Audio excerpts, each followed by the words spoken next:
version of you that never sleeps in, never skips training, never wastes time. There's a version of you who never fails. It is waiting for you. Genuinely ask yourself a question, you at home. If you had done those things for the last 2 years, you never skipped a training, you never wasted time, you never scrolled TikTok, you never sat aimlessly on the internet typing in garbage, never played video games, you never wasted time. You never skipped training, you were training every single day. You never slept in, you were never lazy. There's this version of you. Imagine the person you would be. Genuinely imagine what you would look like. Imagine where you would live. Imagine the car you would drive. Imagine how much your woman would respect you. Imagine the love you would see in her eyes when she looks at you with adoration like a king. Imagine your existence. That person is waiting for you, and the only thing that's stopping you from being that person is your monumental laziness. You can have it. The universe is very giving. It will give you anything you work for. I've never seen somebody try for something with all of their might and not get it. The only people who do not have the things they want are the people who do not try for them. I've never seen a person wake up and say, my only dedication in life is to solve a Rubik's Cube and fail. You are not stupid. You are not incompetent. You are lazy and arrogant. It's extremely important you understand that that person is waiting for you, and you are declining that version of yourself. In the multiverse, in the many different versions of the universe that exist, there is a version of you that does those exact things, and he is a greater person than you can even fathom. You can transform yourself into that guy. You can be a top G. That's exactly what I did. I knew who I was going to have to end up being before I became that person. My brother and I are not from rich families. We are not from advantaged beginnings, but I knew I had to be a big, strong, fighting billionaire.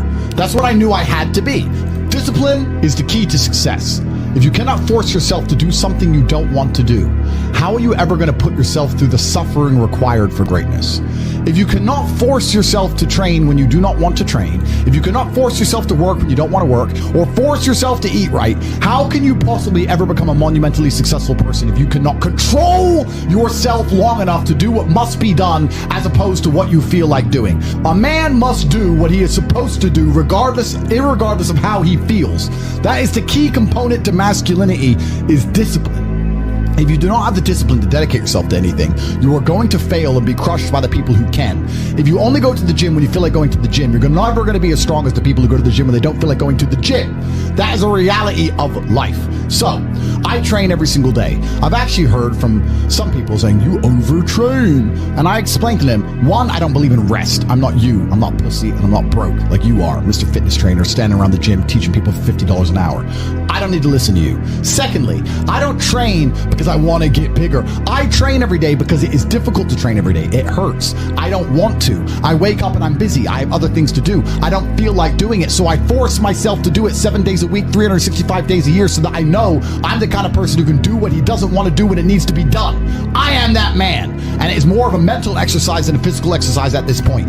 How can you ever outcompete me if I can force myself to do the things I don't want to do and you cannot? Discipline is absolutely essential for success, and you need to get very comfortable and very used to the idea of understanding that on your path to greatness, there are going to be long periods of time where you hate what you are doing, where you are dissatisfied with the actions you must undertake, where you are tired, where you are stressed. That is why it is difficult. That is why most people won't make it. If the path was easy, everybody would walk it and it would lead nowhere. 100 people start the path, 99 fall off because it is difficult, and the one person who makes it to the end gets the gold. If all 100 made it to the end and the gold was divided by 100, it wouldn't even be worth anything. The difficulty gives it value. The fact that it is difficult to do is the key component into the fact you want it in the first place. If it wasn't difficult, everyone would have it and you wouldn't want it because no one would respect it. It's supposed to be hard. Life is supposed to be hard. You're supposed to think this is terrible. You're supposed to suffer and smile through the pain regardless. Discipline is the key to success in all realms as a man. And if you lack it, you stand no chance. You can give most people a roadmap to success. You can give them a Ferrari with a full tank of gas, and a lot of people still wouldn't make the destination because they would say the drive is too far away. quitters. They don't have the discipline. You can tell them exactly how to do it. You can give them the mechanism to get there, but they don't have the discipline to complete the drive and end up at the destination. That is the majority of Earth. This is your competition. People who, even if they are told what to do and people tell them exactly how to do it and help them do it, still quit, still fail because they lack discipline. Even me, with my monumental powers, I can't make a quitter successful.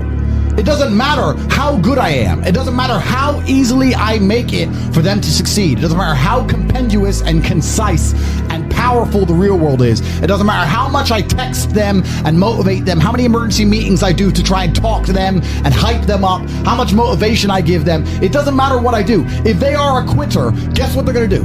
They're going to quit. No matter how simple the map is to read, no matter how fast a Ferrari is, somewhere along the drive, the sun's going to get in their eyes, and they're gonna sit there and go, I don't like this, this is hard, and they're gonna quit. Quitters are the #1 type of people that nobody can help. If you're a quitter, I can't help you, life can't help you, God himself cannot help a quitter. So if you lack discipline, you lack the very basic building block to any type of success which exists on the planet. By every single metric which can be measured with science, you are going to stay a loser and a failure. So you need to pick the low-hanging fruit first. And the starting block to all of these things is your body. I believe you lift, stretch, move, improve your body, try and train MMA, learn how to fight, get stronger, get bigger muscles. It's a fast track to self-discipline, which will carry over into all other endeavors. And I would argue that is nearly impossible. In fact, how many people can say the gym saved their life? How many people do you know were depressed, started training, got in fantastic shape, and weren't depressed anymore? It is very easy. The low-hanging fruit is your body and upgrading your body. That is the easiest struggle, which is never going to backfire on you and never going to be a negative towards any other facet of your life. And when I look at men who are physical specimens, I think everyone naturally does this, but I'm going to openly say it, I respect them differently than I look at men who aren't. I have a different level of respect for them because they show me they have discipline, they show me they have motivation, they show me they're capable of doing difficult and hard things. Those are the kind of people I trust. They're not afraid of struggle, they're problem solvers. People who train are problem solvers, and you need to become one, and you need to become very, very adept at solving problems pretty quickly. I actually find it amazing that there's people out there who aren't in perfect physical condition. Guys, let me tell you all a news flash. If you eat right and you train hard, you look good. Yeah. It's like a biological certainty. It's almost impossible to be fat and look bad if you eat right and train hard. Your body will react and give you exactly what you want. So why don't you all look like superheroes? Do you not understand how intimidating that is just when they look at a group of people and they all look like superheroes and they can tell they're all disciplined, all hardworking, all dedicated, all physically strong? The struggle is what's beautiful about it. That's the most important thing. That's what you have to understand. The key is to keep training. If you train hard every single day, you don't have to worry about a little bit of vitamin C. It's true. If you don't train and you don't smoke, you're still going to be a pussy. Yes. The answer is always hard work. As soon as you are granted life, you are guaranteed death. What you do in between is up to you. You are all conscious. That could end tomorrow, that could end in 100 years. But the time between the beginning of your consciousness and the end of it is completely up to you. Training is never the wrong decision. If you are free, you should train.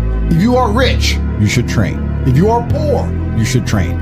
If you smoke, you should train. If you don't smoke, you should train. If you drink, you should train. If you don't drink, you should train. You cannot escape that hard work is always the correct decision. There is no time in any scenario when working hard is going to be the wrong answer. You should always try your very best in all things. I always knew the answer to everything is raw action. The answer to everything has always been raw action. My dad had a tweet about this. He said that raw action solves all. So when I was broke, I was never like, I'm poor, what do I do? It was, I'm poor, I have to do something. If I was broke, I'd go for a run. That's why I was such a great fighter. If I was broke, I'd sit there and go, I'm actually poor. How do I make money? Dunno. Where can I get some cash? Dunno. What work can I do? Dunno. I'll just go for a run then. And I just go for a 3-mile run. You just have to say, well, I have to do something. I can't just sit still and die. A lot of people are happy to just sit still and die or to go to sleep and take a nap. Well, if that's what you want to do, then you can say a loser. That's fine. I'm glad there are losers, because if everyone had Lamborghinis, my Lamborghini wouldn't be fun to show off. I need you to look at it and feel the deep pain in your heart of regret and failure. That's the whole point of it. I need to drive my Bugatti and everyone be looking at it going, I'll never have one of those. And I can get all their energy and feel it all, and it makes me happy. Fantastic. So you can sit at home and do nothing. But when I was poor, I had to go for a run. I couldn't sit still or lift weights or do something. I couldn't even sleep. So raw action solves everything, and I understood that at a young age. But as you get older, you get to look back and you get to put your whole story together, the whole tapestry together. I knew I wouldn't stay poor. Did I ever think I'd get this rich? Well, I never said I wouldn't, but did I ever think it would probably happen at this level? No, but it's amazing how the compounding interest of just endless raw action adds up. I've never had a lazy day. I've never skipped work, never missed an email, never had a day off, ever. Your name, if you were to go through the last 3 years of my life, you will see that there's never been a day where I wasn't doing what I was supposed to do. And it all just adds up, and then monumental success comes, and you get to laugh at everybody else, ha ha ha, and life's great. I find it amazing that, like, I speak to people my age, and I say, in my 20s, I spent maybe, I don't know, let's say 3 hours a day. What's a decade of 3 hours a day? Let's just say 10,000 hours. I spent 10,000 hours in the gym training. You're the same age as me. What did you do with those 10,000 hours? And they can't even tell me what they did. What did you do? Watch TV, go out, go pub, sit around, sleep, nap, chase women? What did you actually do? We had the same amount of waking hours and the same amount of minutes. I know where 10,000 hours of my minutes went, and that's why I'm the champ. That's why I have 4 title belts above my bed. That's how I spent my 10,000 hours. Tell me what you did with your 10,000 hours, which is equal to, comparable to, or superior than how I spent my time. And they can't even name what they did with any of their time. They're like, don't know. So if you're 16, you need to be using every single waking minute towards things you're going to remember. You're going to remember training. You're going to remember working hard. You're going to remember trying to make money. You're spending your life and wasting your time doing things you're not even going to be able to recollect in a few years. You're going to wonder why you fall behind the people who don't waste time. Time is the ultimate currency. Time is money. Time is also strength and power and networks, connection. Time is everything. You convert it. It's like malleable. Time is like Play-Doh. Yeah. You can turn it into anything. You can turn it into muscles if you go to the gym. Turn it into fighting prowess if you go to the fight gym. But people have all this time and they just mush around with it. And then they're like, don't know why I'm failing. I wish I was successful. You shouldn't wake up and say, how happy am I today? How does that affect how I act? That's not how I operate. I wake up and say, what must be done? What will allow me to be proud of myself? What will allow me to achieve? And those things will be done regardless of how I feel.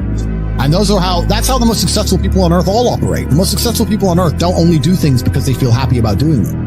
You are truly disciplined when you have so much belief in the importance of your actions that the rest of the world feels like an unnecessary distraction. Why would I want to have fun when I can work instead? I can be proud of myself for doing what was hard as opposed to entertained by doing what was fun. Proud is larger than fun. People like this are impossible to beat. Pain is an extremely important part of the equation. Pain is the elixir of success. When people say this bad thing happened to me and I'm suffering, I say good. It is pain which is required. It's one of the elements in the chemical reaction. If a chemical reaction requires 5 particular distinct compounds and you have 4 and you're missing 1, it simply doesn't work. Pain for a man is one of the most important elements in becoming successul. Batman is Batman because they killed his parents. If they did not kill his parents, he would not be Batman. You're supposed to suffer. You're supposed to take that pain. The worst thing that can happen to you as a man is you live a life with no pain in it. To be born into a rich family and have a nice easy life and be given money and you don't have to go to the gym and not have to train because you have bodyguards and sit around like a fuck up. You're going to be miserable and unhappy and a drug addict buying prostitutes. You're only going to have women who adore you. You're only going to feel confident in yourself and feel happy when you've been through hell and come out the other side. The pain is required, and you'll often notice that people who are better than you are people who have suffered more than you have suffered. So the person who is waiting for you, he requires your motivation. It also requires huge amounts of pain. So when bad things happen to you, do not sit at home and lament. Do not feel sorry for yourself. Instead, look in the mirror and say, thank you, God, for giving me one of the ingredients that is needed for the chemical concoction that is going to turn me into a superhero. Because pain is an extremely important one. In fact, it's one of the most important ones for a man. Everything is war. All of it. Sitting in the commute without losing your patience is war.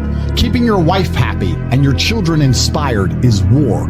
Training to become stronger than before is war.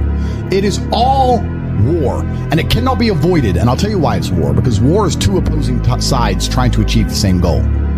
Two opposing sides want the same land or the same influence over X land. And the car you want, the Ferrari, you're not the only person who wants it. The reason it's so expensive is because others people want it. The girl you want, the beautiful woman, everyone wants her. It is war. It is competition. Everything about life as a man is war. It is conflict, because you are competing against the other men who want it the same, which is why discipline is such an important thing, which is why you must take the pain and add it to the concoction to become as formidable as possible. Life is war.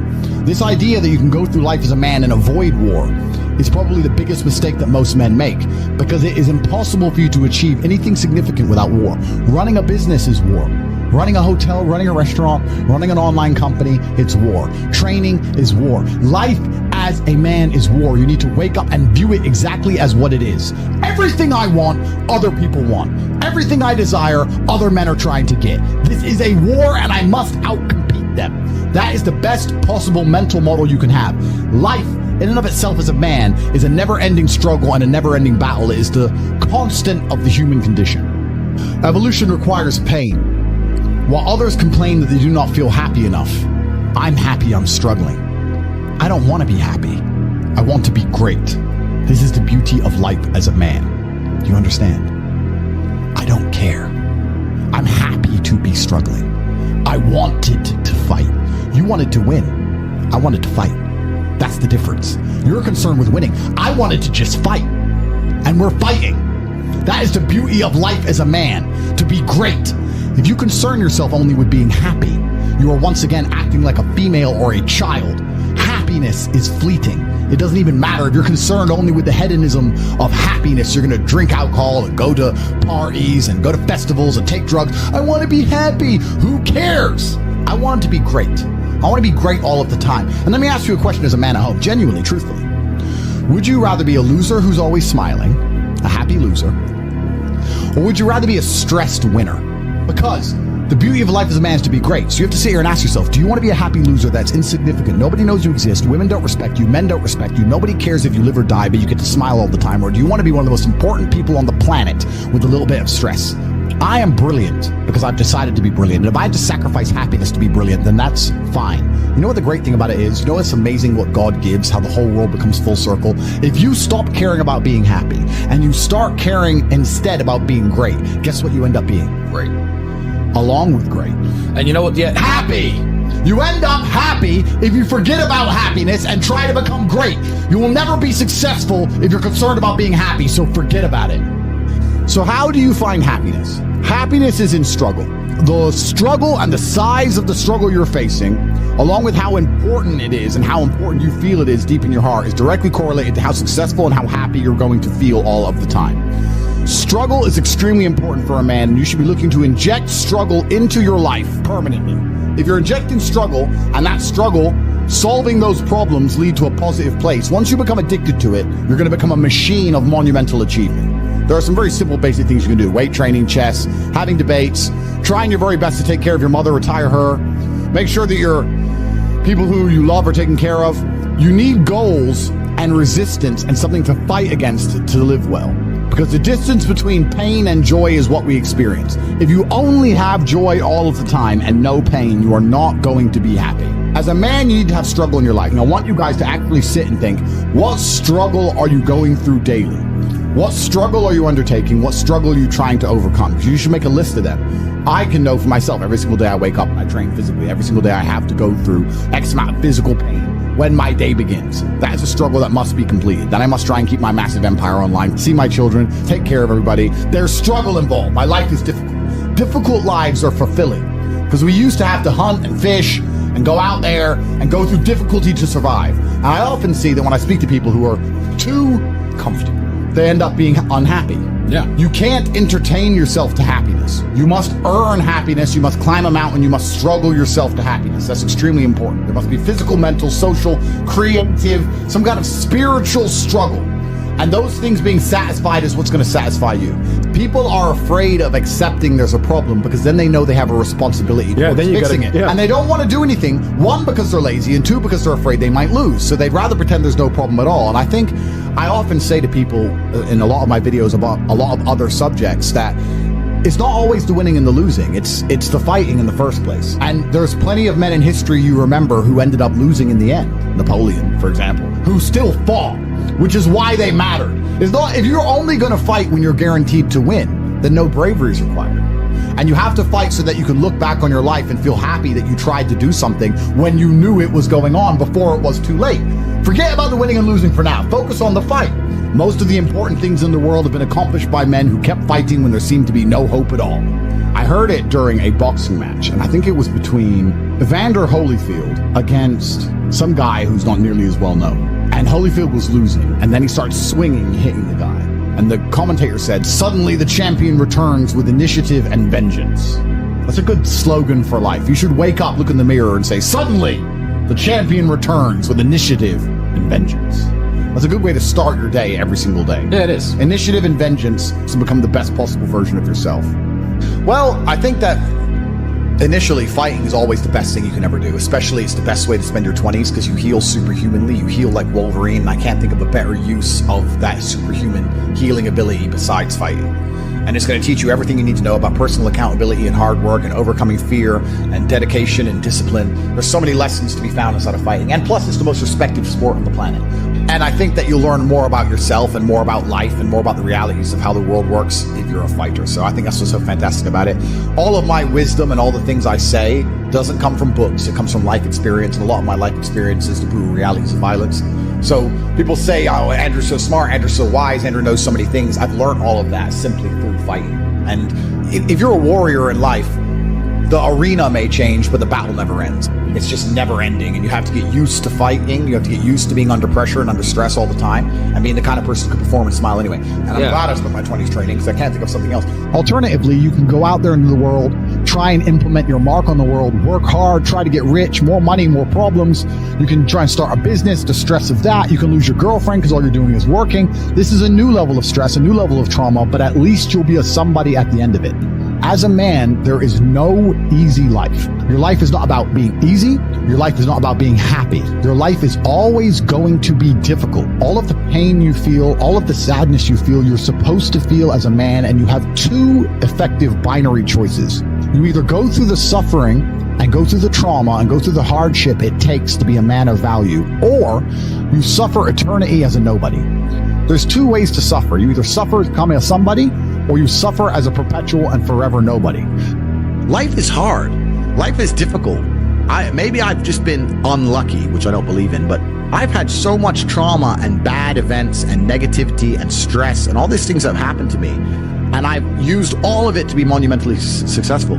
If I wasn't that way inclined with the workload that God put on my shoulders, I'd just be in a ditch somewhere. Like, I don't understand how people are functioning. If you're not thinking like me and you're going through life with any other mindset, you've been extremely fortunate that God smiled on you and allowed you to sit around most of the time doing jack shit, and you have yet to be punished for that. Yeah. I could never have lived that life. If I was a bit lazy or a bit, or I was a bit of a snake, or if I lied to people, I'd be dead by now. Yeah. Like, so a lot of these people are just absolutely and utterly blessed by God that they managed to go through life with such a non-competitive mindset and they're still breathing. Like, I don't understand how people can think any other way. Yeah. I've spoken to dudes and like, I had a bad couple months. Why? My girl left me. You've wasted months? But I really believe God's given me one of the best lives, and I can't complain about anything bad that's happened. It's all been fantastic. I'm truly thankful for all. I think if a couple bad things happen to you, you should be intelligent enough to realize that eventually you're going to get over it, and you're going to learn an important lesson that's going to change you in the correct direction. And Allah's the best of planners, and He knows what you need to learn. I think that as humans, especially as men, we only learn the hard way anyway. There's two ways to learn a lesson: the hard way and the hardest way. There's no easy way to learn a lesson. You have to learn the hard way. So God gives us lessons via difficulty. He thinks you need to learn this about yourself or this about other people. So I'm going to give you a difficult time so you can learn your lesson. Because if I just said, "Hey, Andrew, this is how the world works," you go, yeah. But when I show you, when you feel it, my fight coach used to say, you have to feel it to believe it. That's why if he was teaching low kicks, he'd kick your leg off. Because you don't believe in the power of a low kick. You don't believe a low kick can be so devastating unless you've felt it. You have to feel it to believe it. So God will give you a difficult time so you learn your lessons. And the lessons are very important for you to be the person who you need to be in this life. He's the best of planners, and I'm thankful for all the lessons he's given me. He's bestowed knowledge upon me. How could I not be grateful to God for making me so intelligent and wise, and the ability to look into things so deeply and come up to the right decision and basically predict the future perfectly? You have to have difficulty happening to you all the time. So when you sit and say, I want an easy life, what you're saying is you're a dummy, and you want to be a dummy. You want to stay a dummy. I want an easy life, and I don't want anything bad to happen to me, because even though it will teach me lessons, I'm too big of I can't handle the emotional pain. I can't handle the stress. I don't want to be a dummy. I want to be smart. If I want to be smart, then hurt me. I just know that I become a more formidable, more competitive version of myself after every single bad thing that's ever happened to me. It's one less thing to fear. It's one less thing to be worried about. I've done it before. All of the wisdom I have, all of this knowledge I speak, all of these things I say have been learned through basically difficulty of life, through professional fighting and being poor and all bad things happening to me and struggle. All of my lessons have been bad things, bad events, bad scenarios, bad situations, pain, suffering, anger, resentment. All of these horrible emotions are how I've learned everything. So I thank God for giving them to me. And anyone who wants an easy life wants to stay a dummy. What do you learn if you just get money, you buy a crypto coin, it blows up, you get some money, you go to some restaurants? What do you learn about anything? You don't. Completely. And then the thing that's so interesting is that the people who are choosing the safe option is actually choosing the most risky option. So you're not taking a safe option, you're taking a coward's way out, and it leads to exactly where a coward's way should lead. Cowards in the end do not get to enjoy the shade of the olive tree, because unless you've fought in the arena, unless you've been a gladiator, you never get the peace of mind and peace of heart, which is afforded from bravery. So if you choose the safe choices in life, thinking, I'm going to take the safe route, you don't end up anywhere safe. The safe option doesn't work anymore. You need to take risks. You need to try and start your own business. You need to go all in on things. You need to go wild. You need to be a man who's not afraid to stand up and think, fuck it, it's all on my back and I'm going to find a way to pull this off. Because any other way, any other option in the world today only leads to a bad scenario. Yeah. The safest thing you can do are the riskiest things. That's the now scenario we're in. Every single gamble I've taken, which was seen as risky, all paid off for me because I dedicated myself completely.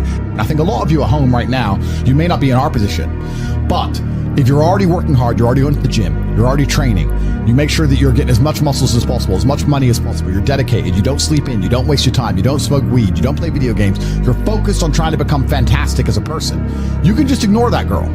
That girl who broke your heart or cheated on you, just ignore her. The most powerful move you can make is ignore her. Yeah, you could yell at her. Yeah, you could try and make her scared of you, blah, blah, right? That's not going to work.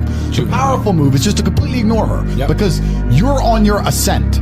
She is likely on her descent. She likely has no intention of improving herself, no intention of becoming richer, no intention of becoming better looking.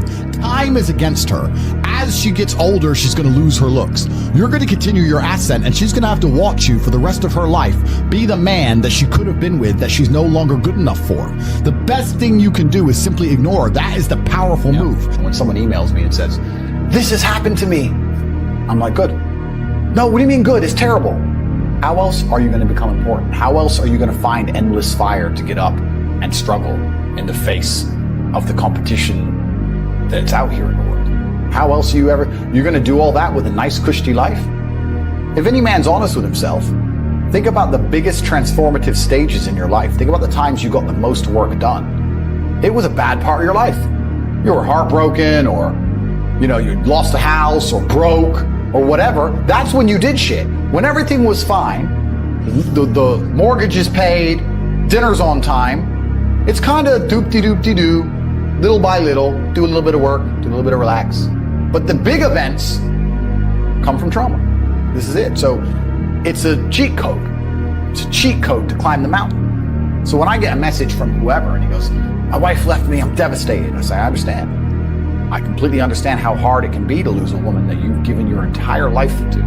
And you've done so many nice things. And then because of one thing you did, her innate absolutely insane level of ungratefulness has turned her bitter, and she now talks to you like she hates you over one thing you've done after thousands of efforts showing how dedicated you are to her. And even now that you're prepared to die for her, she doesn't give a shit about you. I understand that pain. But my answer is, good. It's still good. Now take all of that pain, and instead of emailing me, do this.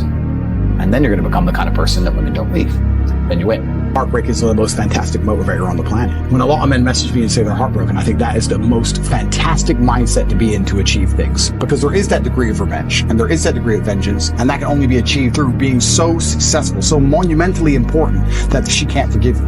And also, you cannot even sleep. You can't even concentrate. Like your whole mind's a mess. That's the perfect time to train. I only mention heartbreak all the time because I know it's a path every single young man goes through. There's up and down. There's rain and sunshine. You have to be that man who's going to go through it all. If you're a man who has a heartbroken, why did this happen? You have to know the why to prevent it from happening. You have to analyze the scenario and learn from it. When you look at your bad or your previous relationships with women that went wrong, you can sit there and go, okay, this all went wrong. What has she taught me? She taught me that I'm emotionally affectable. She taught me that if she ignores me, she gets more attention than if she's nice to me. You have to sit there and analyze all the lessons, and you have to implement. It's the same with absolutely everything. As a man, you have to be accountable for absolutely everything. Every single thing that happens is your fault. You made her leave you. You did.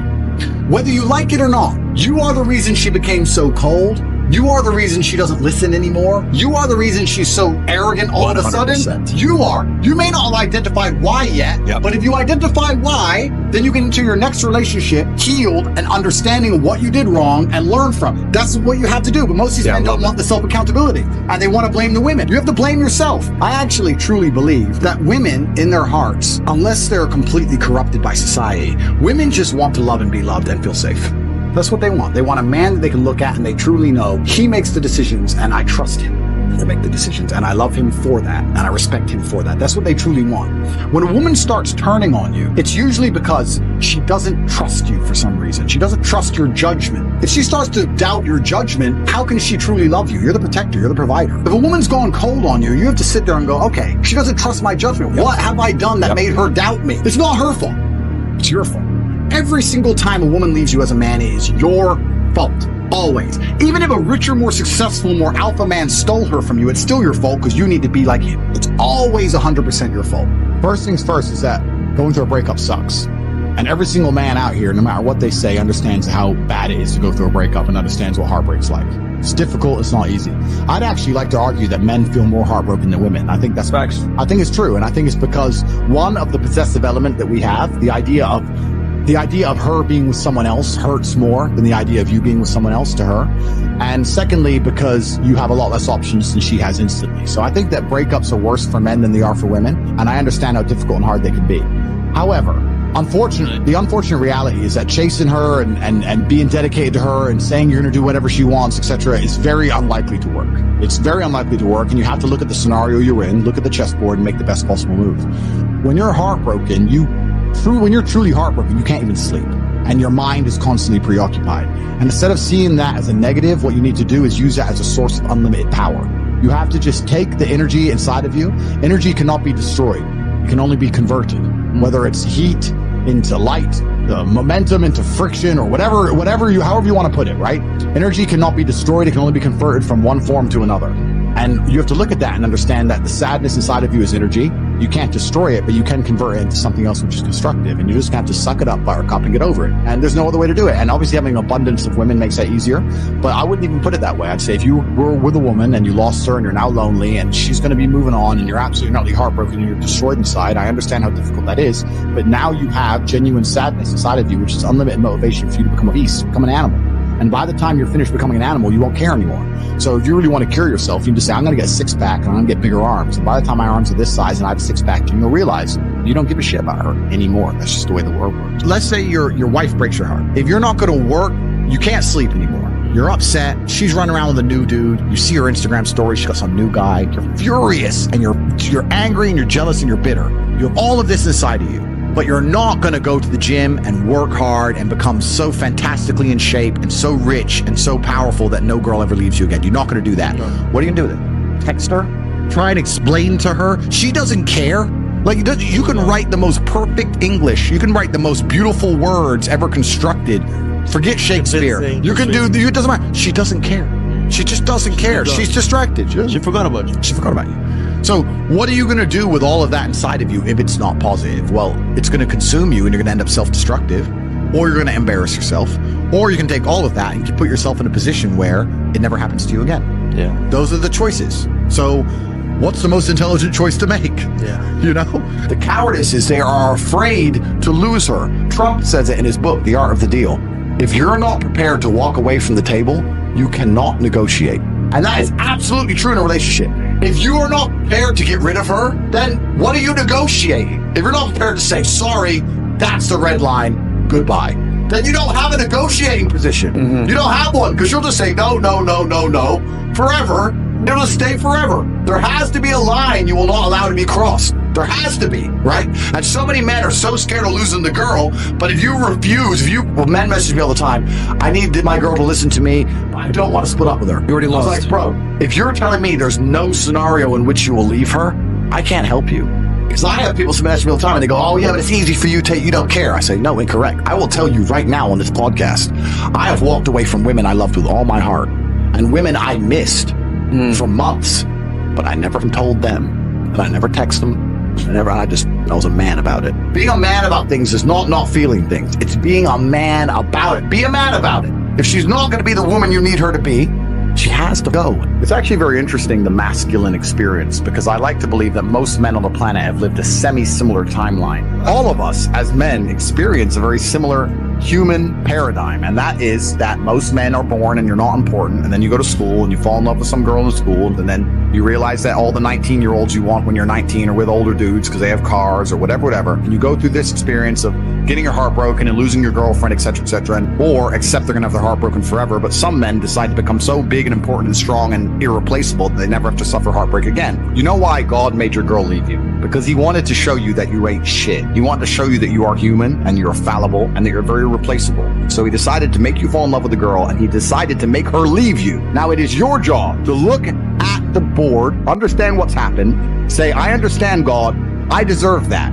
I'm glad she left me and I'm sad, and do something about it. Because if you refuse, if you ignore God's message, next time you fall in love, guess what he's going to do? He's going to make her leave you. Every single man out here, if you're upset that your girl's leaving you, God is reminding you that you aren't worth shit.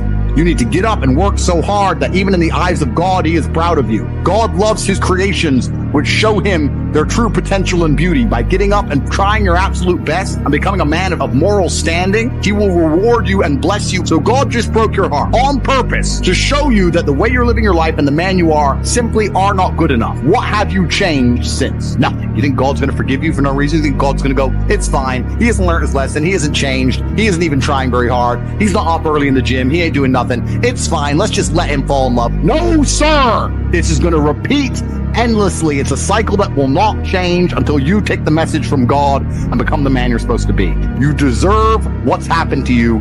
You deserve how you feel. All of it. Right? What did we talk earlier about how trauma can mold you? How trauma can be a fantastic thing. Heartbreak, sadness, these are all fantastic motivators. I'm telling you why they're a fantastic motivator. You go to a guy who's heartbroken, he has all the motivation in the world to send 300 text messages. He has the motivation, he's putting it in the wrong place. That's 300 cold emails you could be sending to someone. That's a lot of money you could have made. Life's gonna hurt you, and how you use that pain is completely and utterly up to you. You can use that pain to galvanize yourself as a man and become a better man you've ever been. I'm not saying that I'm only successful because of some chick. I'm saying that every single time that I was heartbroken, I never wasted a second. I was never wallowed. You are feeling the same pain that many men have felt. Every man out there has had his heart broken and understands how difficult it is as a man. But the difference is, as a man, you must build yourself into a man of credibility, which means to build yourself into a man of standing, we all start in a fairly similar position. I became me through tedious, arduous, difficult, never-ending work.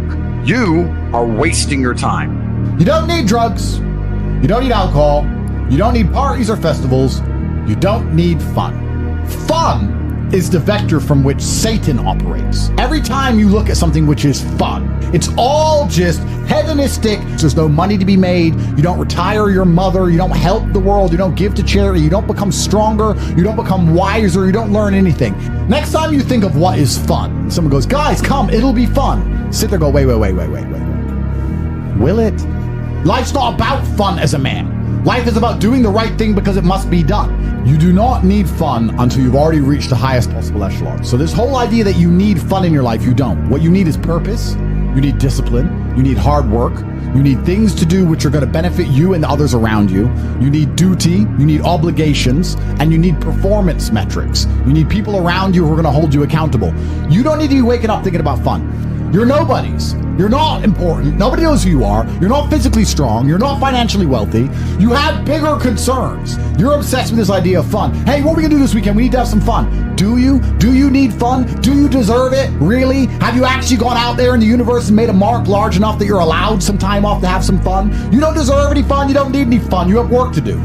Your obsession with fun is holding you back. These things you think are fun aren't fun. For a man, your contentment will come from your purpose, and it will come from your competence, and it will come from succeeding objectives. It will come from completing difficult things that other people cannot complete.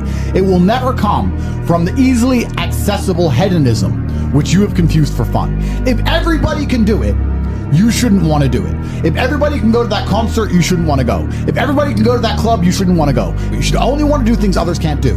The only fun I have is doing things I know you're not allowed to do. Putting my Bugatti on an A380 and flying it around the world to a racetrack, which I've rented out for only me and only my friends to race around cars. You can't do that. I can. That is fun. But if you say to me, Andrew, come to this party, and I say, well, who's there? Everyone. Oh, everyone's there. Does that mean I need to go, right? It's the event of the century. Ooh, everyone's there. If everyone's there, it's trash. So you need to sit there and go, all right, I'm being asked to do something fun. Who else can do this? And if the answer is everybody, stop. I clear my emails. I've trained hard that day. I've made a couple $1 million. I've spec'd a brand new car. I've checked on all the people I love, all the people I care about. I've donated some money to charity. My children are fed. Their mothers are taken care of. Everything is in order. Everything is in its proper place. That is fun. If you say to me, Andrew, skip a portion of that organization and professionalism so that we can go and do something that everyone else can do, my answer will be no. That does not sound fun to me. And the fact that you think that's fun shows that you have a severe mental deficiency. Stay away from it. You're only going to find actual fun through purpose. You're only going to find purpose through exceptionalism. So you need to become the best possible version of yourself in all realms. That's extremely important. The reason you are so unhappy is because you are trying to have fun.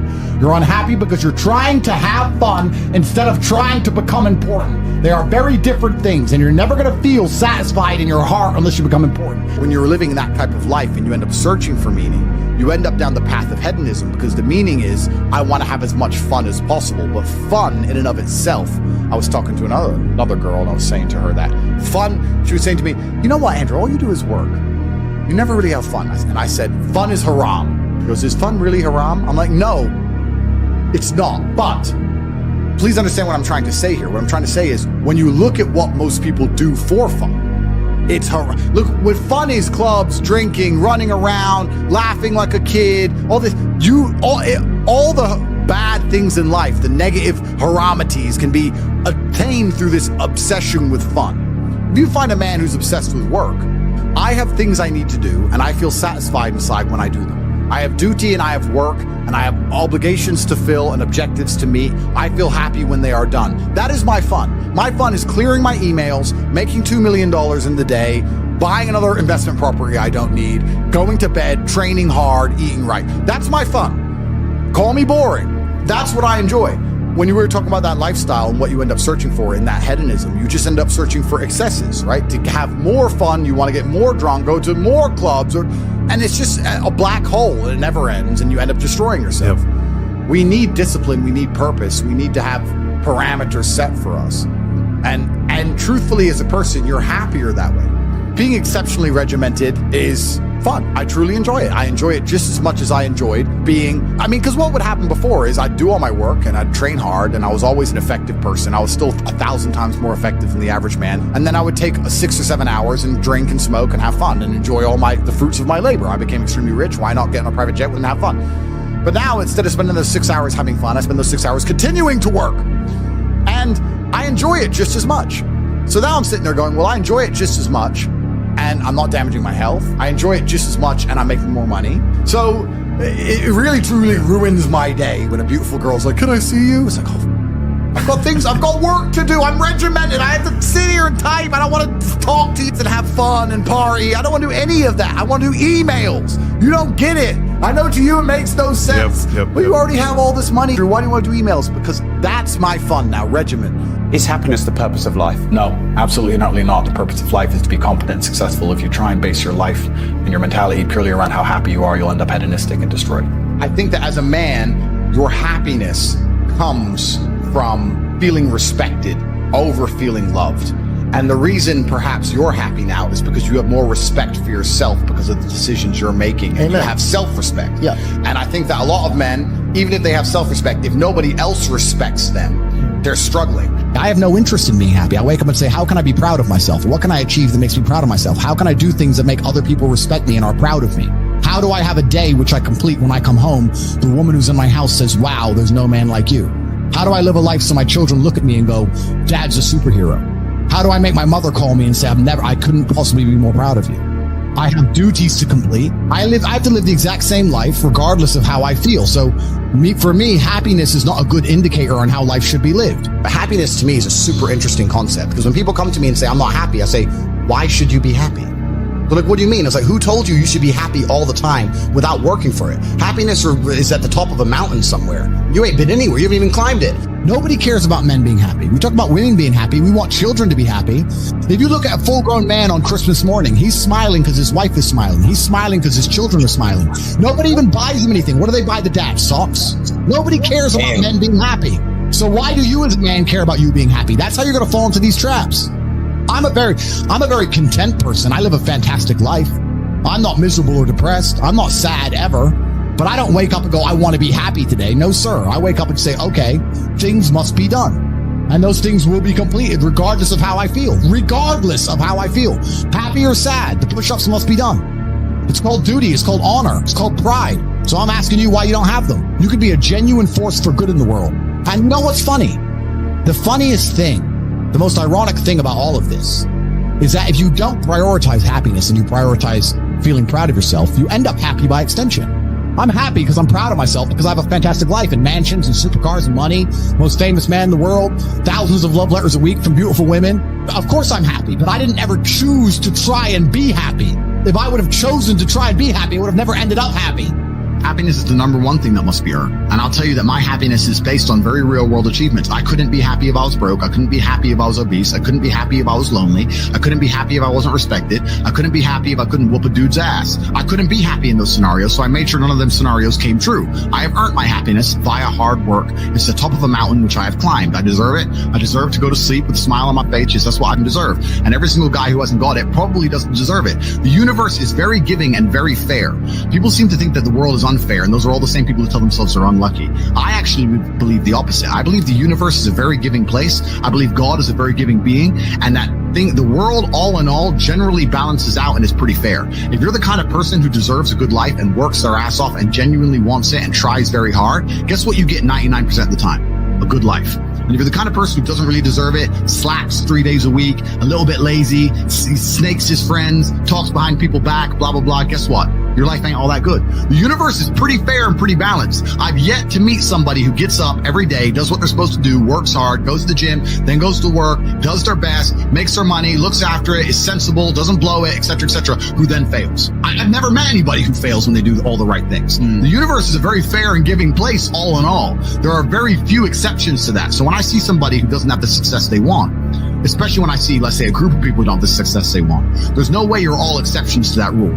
You may want something, but you certainly don't deserve it, and that's why you don't have it. I refuse to accept that there are people out there who cannot become happy, contented individuals. I refuse to accept we live in a world where God has created people who, no matter how hard they work and how good their life becomes, can't be happy. I don't accept that. I accept that the universe is a very giving place and that God loves all of us. And if you try your best and you work hard, you can become a better person. Please understand, you can be happy in the middle of the struggle, in the middle of the stress, in the middle of the war. Let's explain happiness and how happiness works.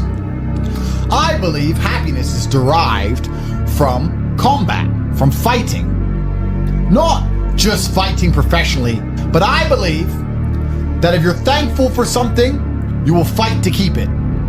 If it's your six-pack, you'll do training to keep it. If it's your girlfriend, you'll try and keep her happy. Fighting to maintain and retain or gain and obtain shows genuine appreciation. When you're happy for something, you fight for something. So I believe Fighting is happiness. And when you're fighting, you're happy. So let's make a list of all the things required for a man to be happy in the world today. 1, a battle. So the first thing a man needs is a battle. You're not happy without struggle. Well, the worst experience a man can possibly have is to be born with everything and not have to work for anything, because there's no light without dark. Being rich is only fun if you can talk about the times you were poor. You can either fight back or give up. But I don't understand most people. Imagine giving up. Imagine it even being an option on the table. How could you not fight? I am thankful to God for giving me this battle. There is nothing I'm more thankful for than God himself, because I know men like us don't give up. Which means what happens is you end up addicted to the struggle because you want the positivity from it. You want the dopamine. And if you're addicted to the struggle and you have any semblance of capability, you then become one of the most important and formidable forces on the face of the planet, because all you do is fight. I don't have any fun. Fun isn't fun. Festivals aren't fun. Clubs aren't fun. Parties aren't fun. So the only thing that's fun is winning all of the time, which means I work all of the time. People say to me, Andrew, you have so much money. Why all you do is work? Because I want to. Because I want to. Because I have to win.